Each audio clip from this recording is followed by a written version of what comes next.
सुप्रभात बच्चों। आज आप लोग का अगला इकाई है विज्ञान एवं तकनीकी से है, जिसमें आप लोग का पाठ 6.1 सीवी रमन जी के ऊपर में है। इसके लेखक अरविंद गुप्ता हैं। सबसे पहले हम अरविंद गुप्ता जी का जीवन परिचय देख लेते हैं। अरविंद गुप्ता भारत में विज्ञान को लोकप्रिय बनाने और शैक्षिक खिलौने बनाने के लिए मशहूर हैं। वे लेखन व अनुवाद भी करते हैं।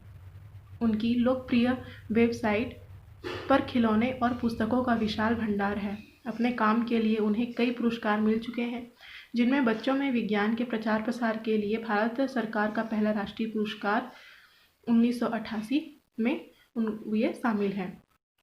इन्होंने आज सीवी रमन जी के ऊपर सीवी रमन के ऊपर में आज इन्होंने अपनी रचना की है। आप लोगों को पता है कि सीवी रमन हमारे देश के बहुत बड़े एक साइंटिस्ट है, वैज्ञानिक है, जिन्होंने रमन प्रभाव किया है ना। रमन प्रभाव के नाम से उनका जो भौतिकी जो शोध था उनका, वह विख्यात उस रमन प्रभाव के नाम से विख्यात हुआ। विज्ञान एवं तकनीकी के क्षेत्र में भी छात्रों का चहुमुखी ज्ञान होना अति आवश्यक है। आज के वैज्ञानिक युग में इसकी महत्ता और भी अधिक बलवती हो गई है। वैज्ञानिक तकनीकी के विषय क्षेत्र को अनेक वैज्ञानिकों के साथ विज्ञान के अनेक प्रिय छात्रों ने महत्वपूर्ण बनाकर रेखांकित करने योग्य बना दिया है। अनेक वैज्ञानिकों के साथ डॉक्टर सीवी रमन का नाम भी हमारे सामने अभिमुखित होकर वो सामने आता है। आज वैज्ञानिक प्रयोगशाला में अंधाधुंध पूंजी निवेश और परिष्कृत उपकरणों का बोलबाला है, परंतु हमें यह नहीं भूलना चाहिए कि प्रयोगशाला में सबसे महंगा और कीमती उपकरण आज भी मनुष्य का दिमाग है ना। इस प्रकार की सच्चाई का प्रमाण हमें सीवी रमन के जीवन से मिलता है।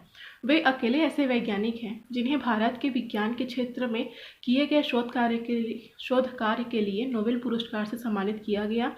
जिन अल्प विकसित उपकरणों का उन्होंने अपने शोध में उपयोग किया, उनकी कीमत 200 रुपये से भी कम थी।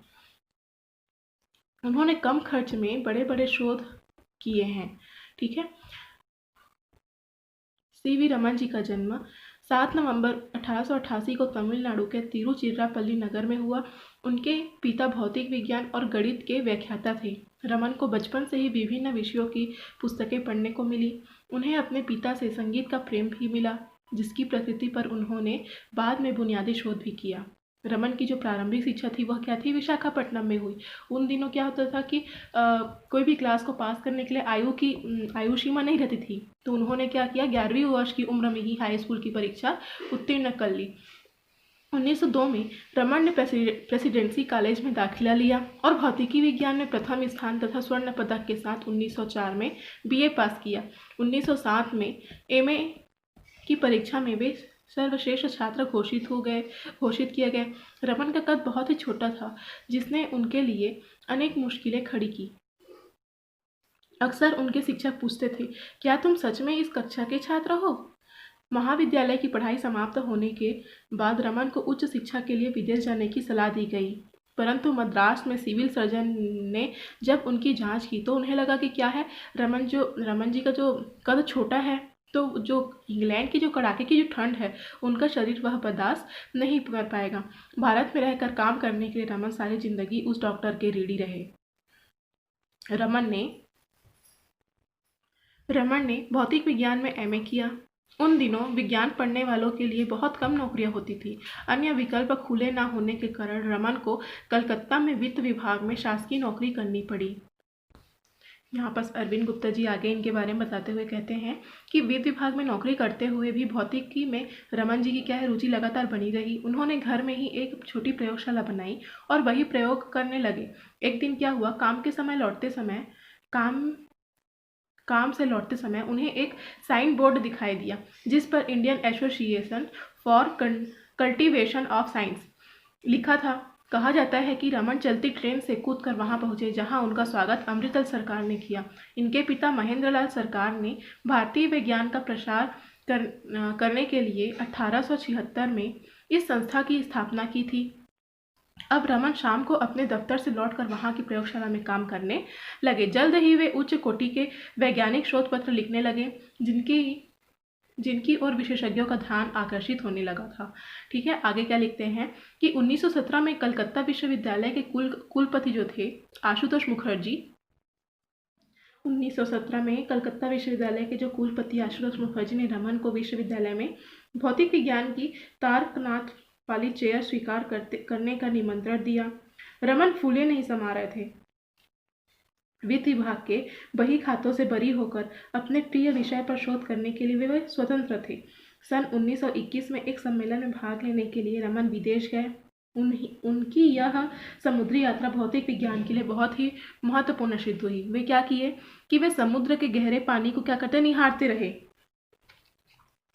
ठीक है, क्या कहते गए कि वे कहते कि सागर का पानी नीला दिखता क्यों है, उनमें नीलेपन का कारण क्या क्या कारण हो सकता है, और क्या पानी आसमान के प्रतिबिंब के कारण नीला दिखाई देता है, या उनमें कोई इस प्रकार की शैवाल या कवक मौजूद है जो उसके रंग को नीला बना देती है। इस तरह से वो समुद्री यात्रा में सोचते रहे और कहते हैं डॉक्टर रमन इस विषय क्षेत्र में लगातार प्रयोग और शोध करते रहे। उन्होंने उसके हेतु कई वैज्ञानिक अनुसंधान भी किए। रमन को प्रयोगों के द्वारा यह एहसास हुआ कि समुद्र का जो नीलापन पानी और सूर्य के प्रकाश से अंतर संबंध का कारण है। ये जो समुद्र का जो नीलेपन का कारण है वह पानी और सूर्य के प्रकाश के अंतर संबंधों का ही कारण है, प्रतिबिंब का ही एक कारण है। इस प्रकार जब जहाज में सवार अन्य मुसाफिर यात्री ताश और बीगो के खेल में व्यस्त रहते थे, तब रमन वहाँ एक बड़ा प्रयोग करने में मशगूल होते थे, क्योंकि वो तो भौतिकी प्रेमी थे, है ना। जे भी वर्णक्रम मापी के प्रयोग के साथ ही उनका बड़ा अनुसंधान कार्य संपन्नता की ओर था। उन्होंने इस पर शोध कार्य भी संपादित किया। आगे क्या कहते हैं, देखो आगे क्या कहते हैं। भारत लौटने के बाद रमन ने इस विषय पर गंभीरता से शोध शुरू कर दिया। उन्होंने प्रकाश की किरणों को भिन्न भिन्न द्रवों से गुजारा और उनके प्रभाव का अध्ययन किया। विभिन्न प्रकार के द्रव से, लिक्विड पदार्थ से उनको क्या किया, प्रकाशों को गुजारा और उसके ऊपर क्या किया, अध्ययन, शोध करना चालू कर दिया। अंततः 1928 में उन्होंने सिद्ध किया कि जब किसी एक रंग का प्रकाश किसी द्रव्य से गुजरता है तो प्रकाश के कण और द्रव के परमाणु एक दूसरे पर क्रिया करते हैं और प्रकाश को बिखेर देते हैं। बाहर निकलने वाली प्रकाश किरण का रंग आने वाली किरण से भिन्न होता है। बाहर निकलने वाली यह किरण आने वाली किरण की तुलना में ऊंचे और नीचे दोनों स्तरों से ऊर्जा की ओर मुड़ती है। यही वह सुप्रसिद्ध रमन प्रभाव है जिस पर आगे चलकर रमन को नोबेल पुरस्कार मिला था। उनकी खोज से विश्व स्तर पर वैज्ञानिक शोध में तेजी आई। इससे अलग पदार्थों की संरचना के अध्ययन में बहुत मदद मिली।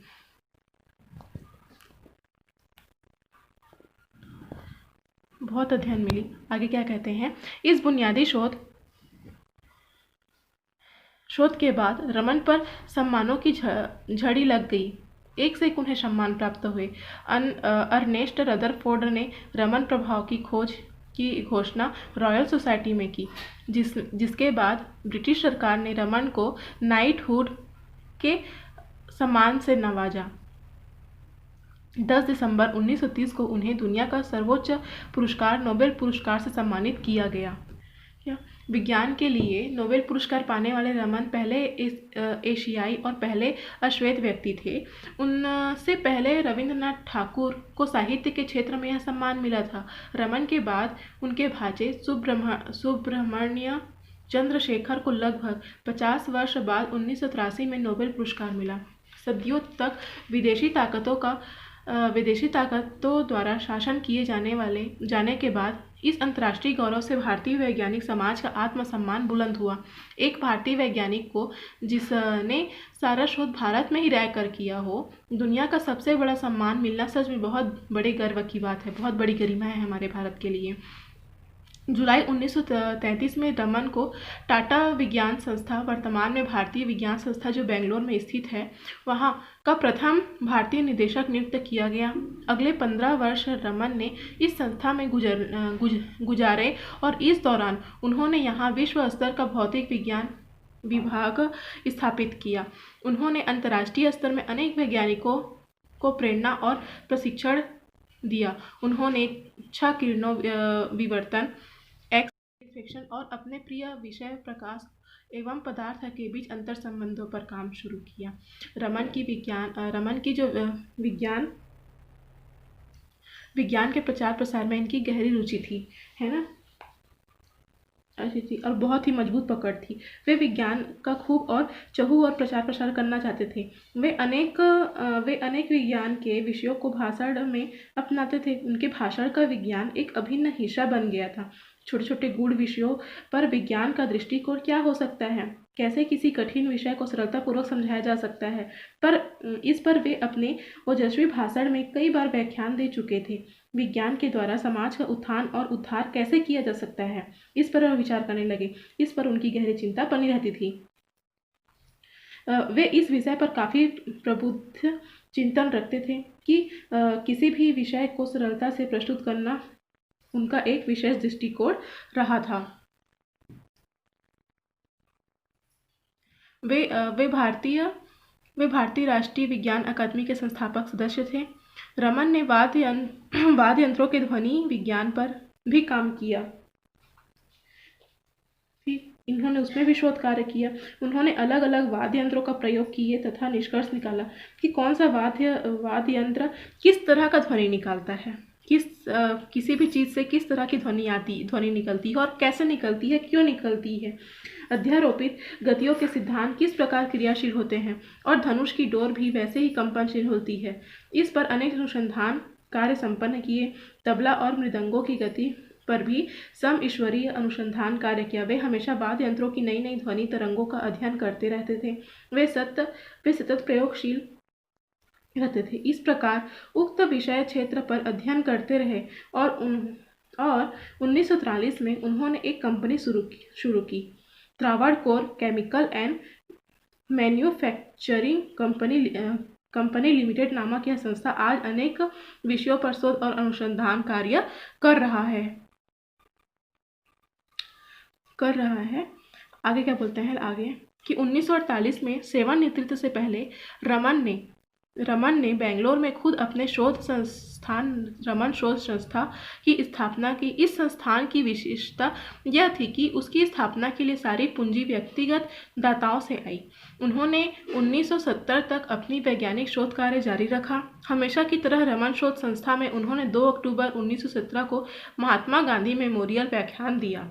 इसके बाद वे बीमार पड़ गए और 21 नवंबर को उनका देहांत हो गया।